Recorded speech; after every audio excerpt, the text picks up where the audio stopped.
mo sa aking langit ang ibig mo sa aking walang hanggan. Ibig mo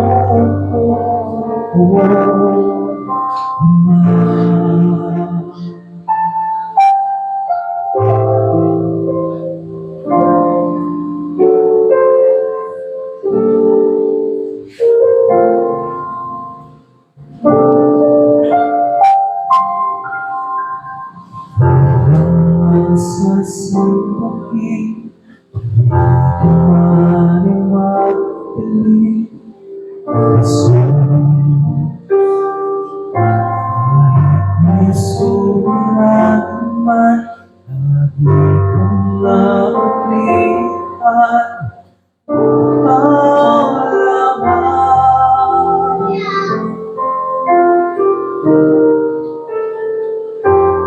Kahit kailan di ka nagkulang, yaya mo sa aking langit ang ibig mo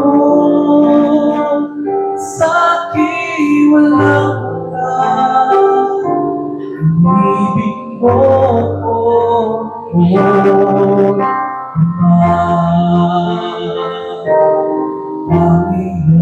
nagilang at sa dalangin ko, tuwing ibig mo kahit ako ay ganito.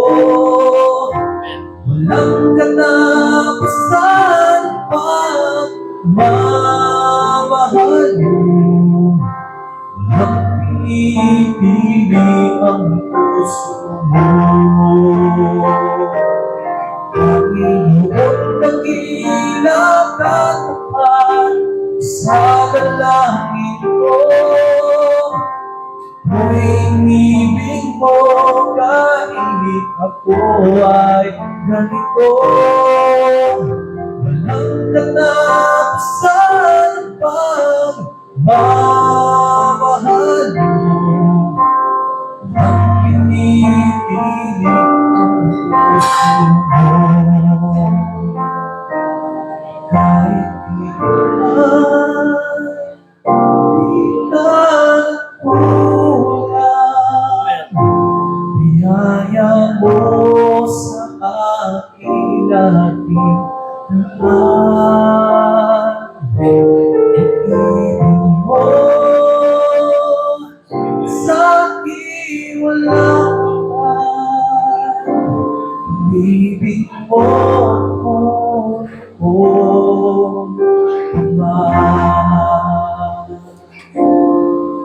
ibig mo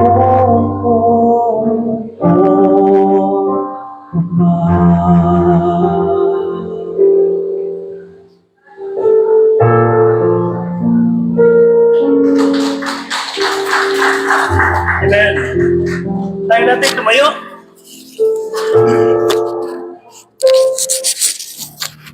Matthew chapter 16 sa inyong mga Bible. Matthew 16. Basahin po natin ng malakas ang 13 to 16 ng Matthew chapter 16. Pag kayo tinanong ng mga tao, sino ba si Kristo sa iyo? How would you introduce your Lord God, Jesus Christ, sa mga tao? Or kung kayo tatanungin ng mga sino man, sino si Jesus? How would you describe Him? Okay, basahin natin ang Matthew 16, verses 13 to 16. I hope you would find it very easy na ikwento sa iba ang Panginoon. Okay, basahin natin ng sabay-sabay. Begin.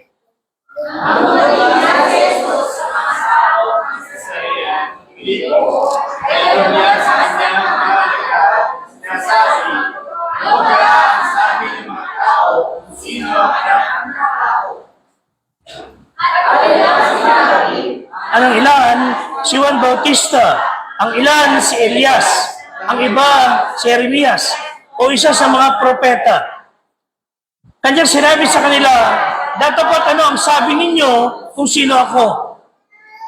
At sumagot si Simon Pedro at sinabi, "Ikaw ang Kristo, ang anak ng Diyos na buhay." Pagpalain ng Diyos ang kanyang salita, magsipo tayo. Amen? Ang biyaya ng Panginoong Diyos ay sumatin sa pangalan ni Kristo na ating Diyos at tagapagligtas.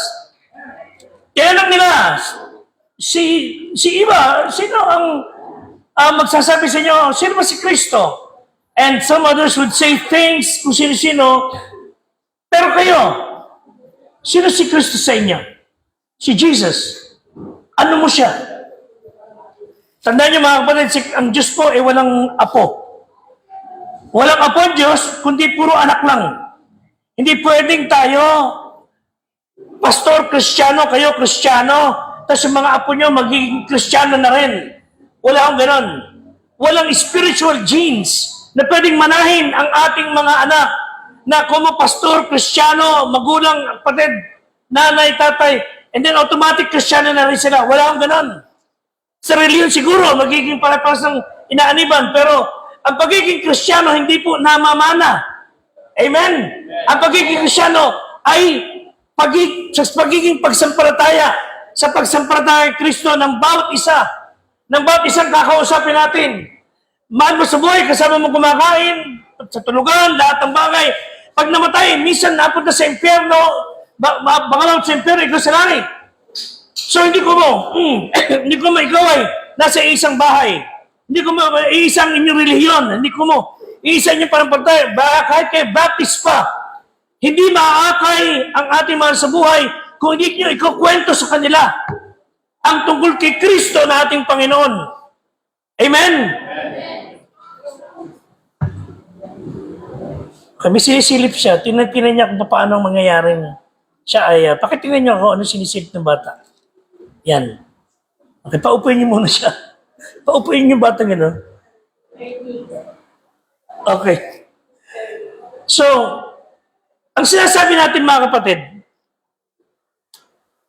ang mga tao, they're looking for hope. They're looking for someone na magbibigay sa kanilang pag-asa. So, tulungan tayo ng Diyos na ipahayag yung eksakto kung sino yung Kristo na ating tinanggap. Okay, ulitin natin. Kung sakali lang, out of the blue, walang kabog-abog. Tinanong ka ng kaibigan mo, ay, sino ba si Jesus? Meron ba kayong talata or bagay na pwede nyo sabihin kung sino siya? O, tanong ko kayo sandali. Sino ba si Jesus? Okay? Sige. Okay? Sige, sino pa? Okay, so that's wala kayo sinabing mali. At unan mo kayo sasabing lihis. Si Kristo ay tagapagligtas. Si Kristo ay nagkataon-taong Diyos. Si Kristo ang Panginoon.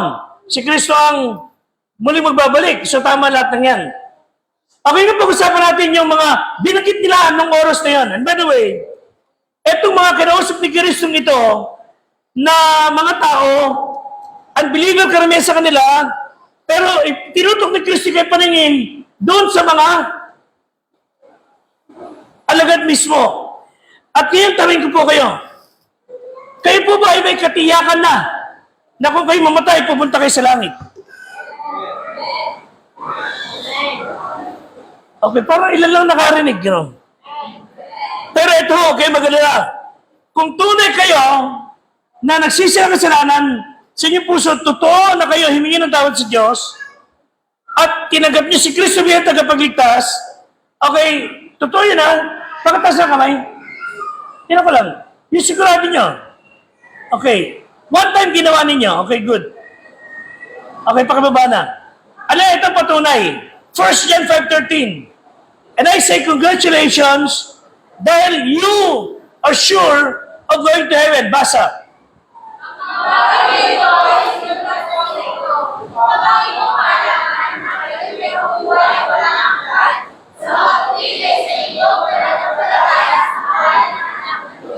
niyo ba?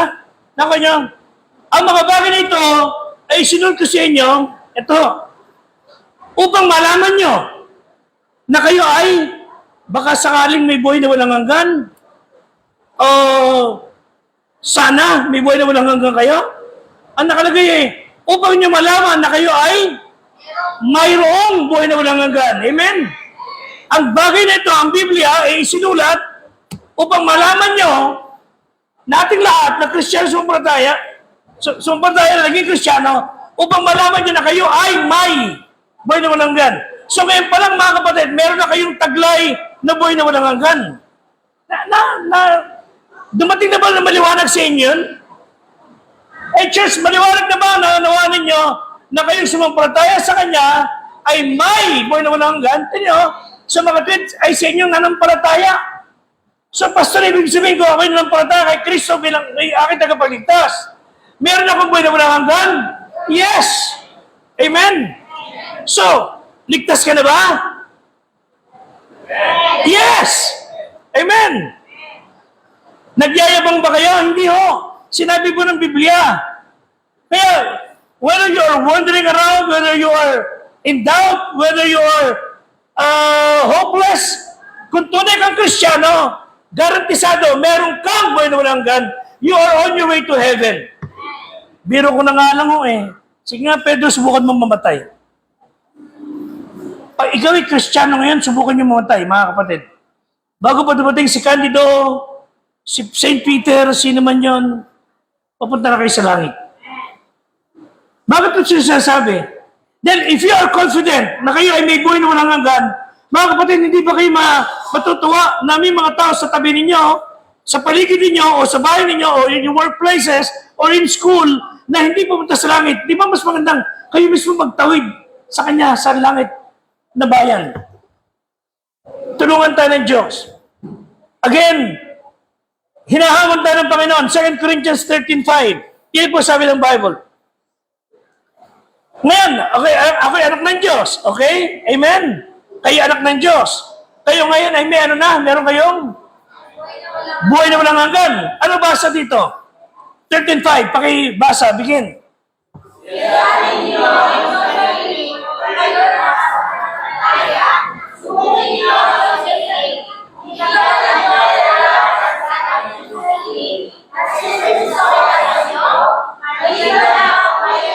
Tinan nyo, subukin ninyo, check niyo yung sarili nyo kung kayo nasa pananampalataya. Subukin niyo yung sarili nyo. Hindi ba nyo nalalaman na sagana sarili na si Kristo nasa inyo? Yes, kailangan dumating sa ating puso at isipan. Hindi mo naintindihan Kristiyano ka. So bago ka mawala ng pag-asa, hindi mo alam na Kristiyano ka. Hindi mo naintindihan na bago ka malungkot, ma-depress, bago ka bumigay, bago ka mawala ng gana, bago ka ma-negatibo, bago ka ma-discourage. Hindi mo naisip na ikay Kristiyano, anak ka ng Diyos. Oo, chicken mo kaya, baka hindi ka pa Kristiyano. Baka hindi ka pa Kristiyano. Pag kayo dumarating sa depression, dumarating sa mga bagay na negatibo, chicken mo, Kristiyano nga ba talaga ako? Yes, Kristiyano ko. And why in the world? Magpapatalo ka sa mga discouragement, negatibo, mga nangyayari sa paligid na hindi maganda. Well, in fact, kayo ay anak ng Diyos. Sabi nga ni Kristo, maliban na kung itinakwil ka, o kaya di ka pa talaga Kristiyano. At sinasabi natin ngayong umaga, mga kapatid, kung tunay tayo anak ng Diyos, hindi dapat 99% ka na sigurado. Amen? Dapat 100% sigurado ka. Again, loibag sa ating square na tanong. Tinanong sila ni Kristo, so, who is Christ to you? Nung kinakausap ni Kristo ito, mga giving background, 120 miles, ang layo nila sa Jerusalem, at malapit na si Kristo na patayin para ipako sa krus. At bago mangyari yun, mga kapatid, dalawang bagay ang tinanong niya sa kanyang mga alagad at sa kanyang mga tagasunod, lalo sa kanyang mga disipulo. Sino siya at anong ginagawa niya, kailangan maintindihan natin. Again, tinanong kayo, sino ba si Jesus sa inyong buhay? Sino si Jesus? Ano ginagawa niya sa buhay niyo? Ano ang galaw ng Panginoon sa ating buhay? Just think of it. Yun ang isa-share sa mga tao. Yun ang testimony ninyo. Okay, Kristiyano ka. Paano ka naging Kristiyano? So, share nyo sa kanila. Ang mga alagad, 3 taon na kasama ni Kristo during this time. At binigyan sila ni Kristo ng, kumbaga, final exam. Tinanong sila ng tanong na, kagaya ng binasa natin. Balik tayo sa Matthew 16. And it is a perennial question. No? Tanong na walang katapusang itinatanong. Walang anumang dahilan na pagpanig ko anuman. Basta this is a perennial question. Pag tinanong sa atin, sana ano natin sagot? Dumating si Jesus, tinanong niya sa kanyang mga alagad, ano baga ang sinasabi ng tao? Okay, pag sinabi sa inyo ni Kristo, okay, Kristiyano ka, pero ano sabi ng tao tungkol sa akin? Ito sagot ng mga alagad. Ikaw ay si John the Baptist. Yan sa verse 14. Basa.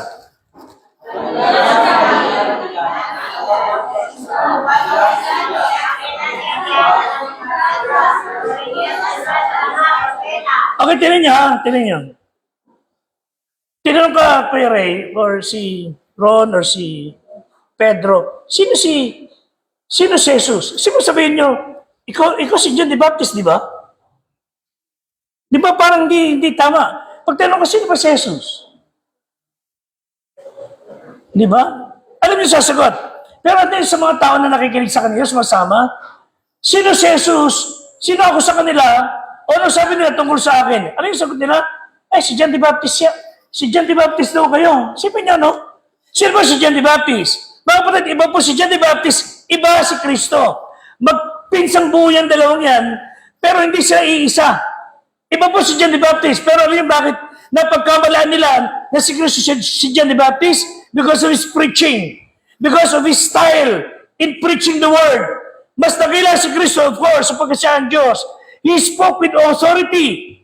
Namamanga maraming tagapakinig. Pero tingnan niyo klaseng pangangaral ni John the Baptist. Tingnan niyo, Matthew 3, verse 7. Tingnan niyo klase, paano siya mangaral? Matthew 3, 7 to 10. Okay, basa. Nang makita niyang marami sa mga Pariseo at sa Saduseo na nagsiparo sa kanyang pagbabautismo, si John the Baptist yan, sinabi niya sa kanila, kayong lahi ng ulupong, sinong sa inyo'y nagpapaunawa upang magsitaka sa galit na darating? Si John the Baptist yan. Mga anak kayo ng ulupong, anak kayo ng diablo. Kasi tinitira nila si John the Baptist. So, paano kayo makakataka sa galit ng Diyos? Verse 8.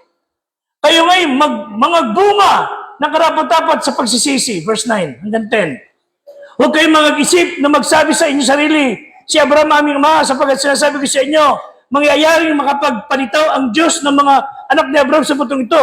Huwag niyo sabihin na kayo ay religyoso, Kristiyano, umatin sa Christian Church. Don't tell me, sabi ni John the Baptist, huwag niyo sabihin na isa tayo ng pinanggalingan dahil ang Diyos kayo magpalabas ng Kristiyano mula sa butong ito. In effect, yun ang sinasabi niya. Huwag niyo sabihin lumakoy kayo sa Baptist Church.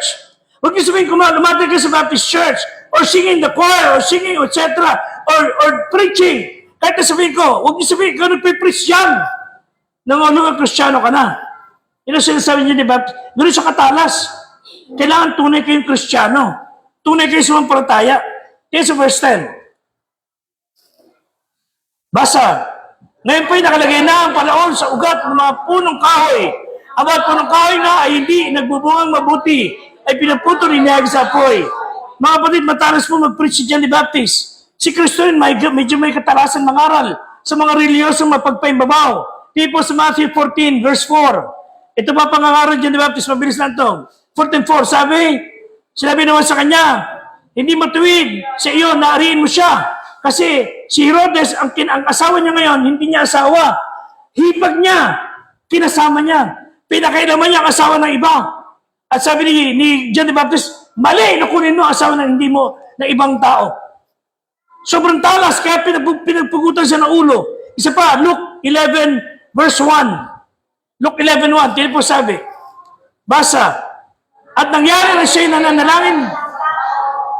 No, okay.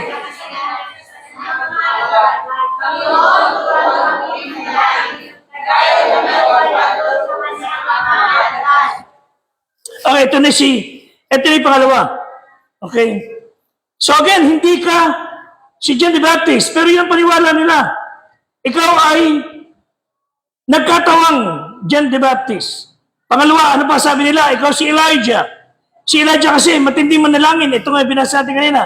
Sabi ni ng mga alagad, sabi nila, Lord, ikaw si Elijah. Kasi kung mag-pray ka, matindi. Tignan nyo, si Elijah pag sinabing, Panginoon, buksan mo ang langit. Binubuksan ng Diyos ang langit. Panginoon, isara mo ang langit. Sinasara ng Diyos ang langit. Dito sa Santiago, chapter 5, verse 17 and 18. Ibang klase si Elijah. So sabi ng iba, Panginoon, ikaw si Elijah. Basa, si Elias ay isang tao may pagkakataon. At siya nanalangin ng buong ningas upang huwag umulan. At hindi umulan sa loob ng 3 taon.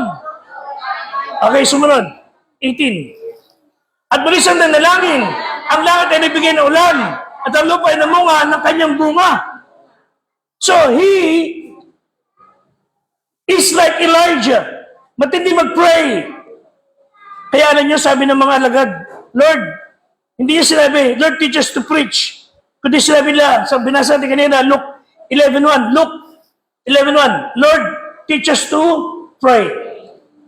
Pray. Dahil ibang klase mag-pray si Kristo.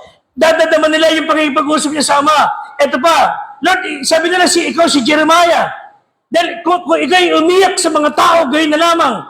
Kasi si Jeremiah po, mga kapatid, talagang laging basag ang puso. Jeremiah 9.1. Jeremiah 9.1. Laging basag ang puso ni Jeremiah. Basa. O aking ulo lamang ay maging tubig. At aking mga mata ay bukalan ng luha. O pa ako'y makaiyak araw at gabi. Dahil sa pagkamatay ng anak na babae. Sobrang lungkot ni Jeremiah. Sa nadarama niyang pangyayari sa paligid. 13 verse 17. Di po sabi. Basa. Ako'y iiyak, nalihim dahil sa iyong kapalaluan. Ang mata ko'y iiyak na mainam, dadaloy ng mga luha, subat ang kawan ng pauna ay nabihag. Daman-daman ni Jeremiah ay lungkot dahil nabusabos ang Judah. Isa pa, 14 verse 17. Chapter 14 verse 17. Durog na durog ang puso ni Jeremiah. Basa.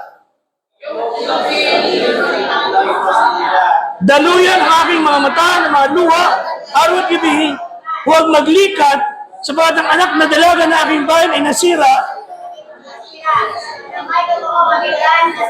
Ano nyo, nagdaman ni Jeremiah yung lungkot sa pagkapahamak ng mga tao. Sana ganun din po tayo. But again, sabi niya nila,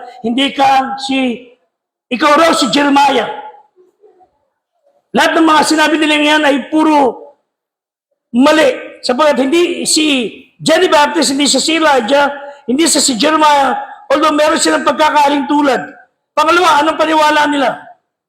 Okay, ito na sumunod sa verse 15. Matthew 16, verse 15, kaya po sabi ng Bible.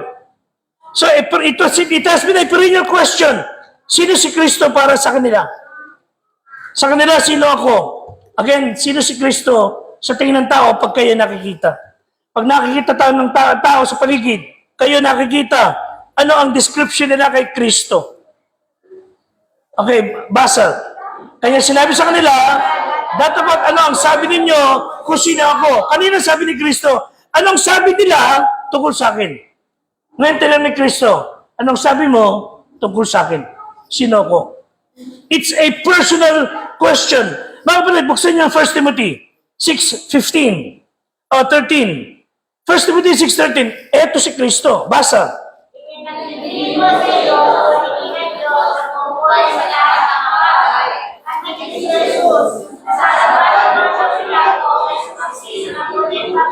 Okay, next. 14.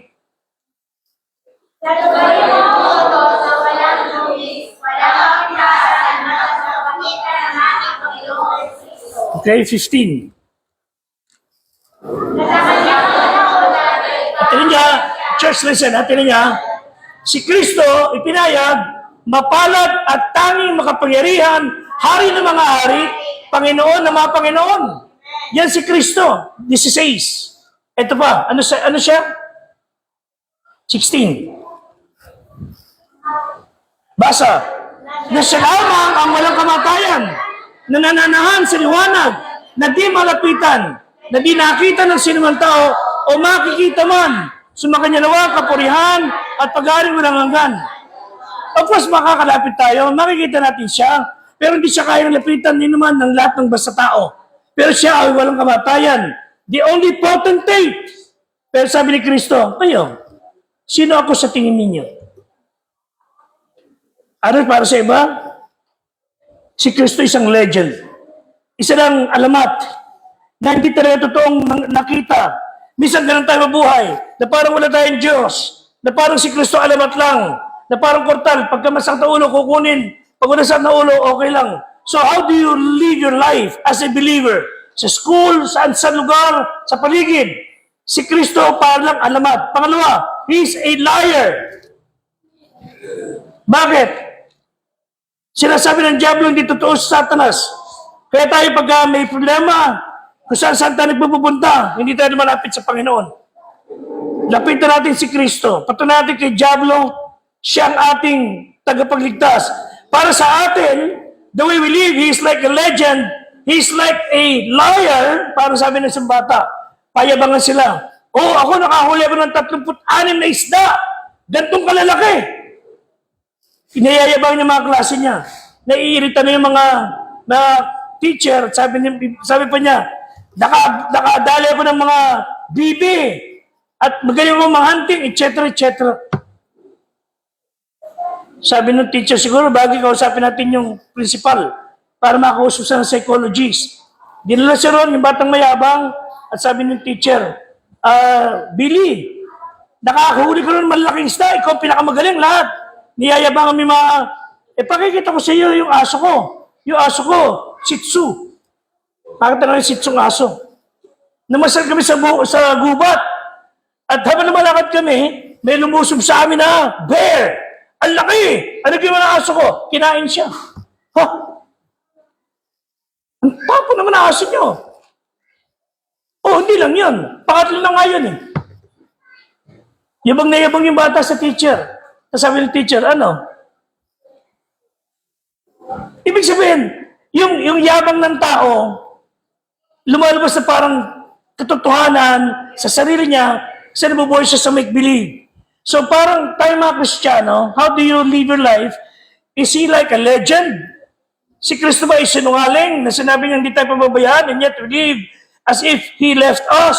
I remember the time si Martin Luther, na namumulama siya, nag-discourage siya, at nabubuhay siya na parang wala ng Diyos, at nakita siya na asawa niya, nagmumukong siya sa sulok, at nakita niya, binato ni Martin Luther yung kape doon sa pader. Sabi niya, si Satanas nakatayo, binato ko. Sa galit ko, wala nang pag-asa tungkol sa Diyos, wika niya. At sabi ng asawa ni Martin Luther, kung ganyan wala kang pag-asa, mamatay ka na. Mamatay ka kasama ng Diyos mo, wala ka pa ng silbi. So how do we live our life? As a legend, si Kristo is a liar, na sabi hindi ka pababayaan, and yet you live like you are hopeless, or He is a lunatic. Lunatic. Hindi naman po. Tulungan tayo ng Diyos. Pero higit sa lahat, ito dapat sa ating pamuhay. Balik tayo, Matthew 16 verse 16. And this will be the last. Matthew 16:16. Ito ang dapat nating sabihin sa mga tao. Basa.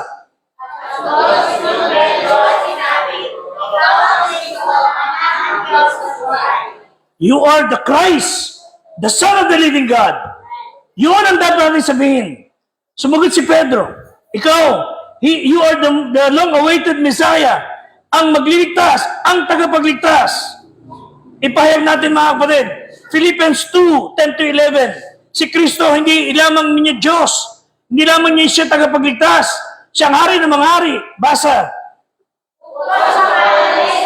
Lahat ay luluhod.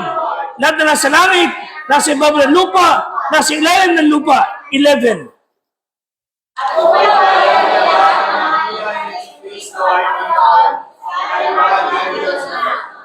Mga kapatid, si Kristo po ang pinakamataas sa lahat.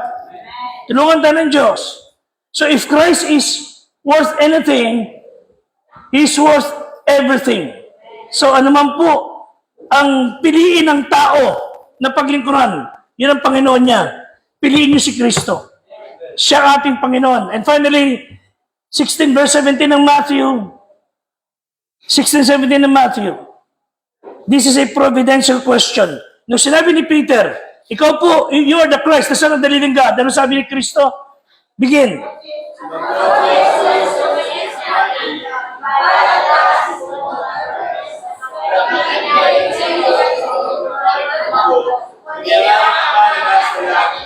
Oh, ito yan. Whenever we believe na si Kristo ang ating Panginoon, hindi siya kinakaya, ang Diyos ang nagbibigay sa inyo lakas para sabihin yan. Meron tayong guidance mula sa Diyos. And as we close, tulungan tayo ng Panginoon na yung mga tao sa ating paligid, maakay talaga natin.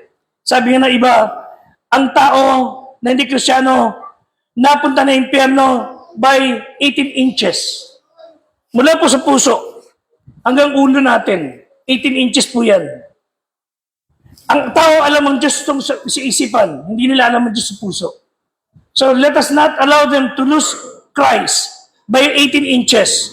Hindi lang dapat nila alam ang Diyos ninyo sa si Kristo, dapat kilala nila si Kristo by heart. Tell them, Jesus Christ. Ikwento nyo siya sa iba. Ikwento nyo si Kristo sa mga tao. Kailan sa sumampalataya. Isang lalaking sirkero ang nagpapractice ng kanyang gagawing act sa circus. Nagtali siya ng kabling matibay sa kabilang dulo at sa kabilang dulo, ang babagsakan ay malalim na bangin. Habang nagpapractice siya ng kanyang yung bike na isa ang gulong walang goma. Pabalik-balik siya ganoon. At nakita ng mga tao sa paligid yung galing niya, mag-balance. At tuntua sila at sabi nila, ang galing mo naman. Palakpakan sila mabuti. O sabi niya, kung totoong naniniwala kayo magaling ako, kaya kong tumuwid pupunta ron at pabalik na meron dalang isang kabang bigas. Kumuha sila at ipinasan. Hanggat gumulundo, umandahil mga ganoon, pero habang umandahil, napapasigaw yung mga tao, hindi naman sila naglag, nakatawid at nakabalik. Palakpakan yung mga tao. So sabi niya, sige, naniwala kayo sa akin? Sinong naniniwala na magaling ako? Taas ang kamay. Sino sa inyo ang naniniwala na kaya ko magsakay ng tao sa balikat ko, itatawid ko ron at ibabalik ko sa dulo? Taas ang kamay, siniwala. Taas na silang kamay. Tuntua sila, excited sila. Kasi libre palabas eh. Naniwala kayo? Sige, sino sasakay? Uy, nagbabaan na kamay. Sabi siya, ikaw na. Hindi ako, ikaw na. Hindi ako. Kaya naniwala kayo, naniwala kami. Pero wala kaming tiwala. Yun ang kaibahan ng naniniwala lang sa Diyos, pero hindi nananampalataya. Ang nananampalataya, yun sasakay doon at tatawid at ibabalik. Yun ang kailangan natin sagutin. Ang tao kilala nila, naniniwala sila sa Diyos, pero wala silang pananampalataya. Kayo meron. Amen? Kayo ang may kakayahan magtanim ng pananampalataya sa kanilang puso. Of course, through God, let them hear the gospel and let God put the words in their hearts. Tumayo po tayo lahat.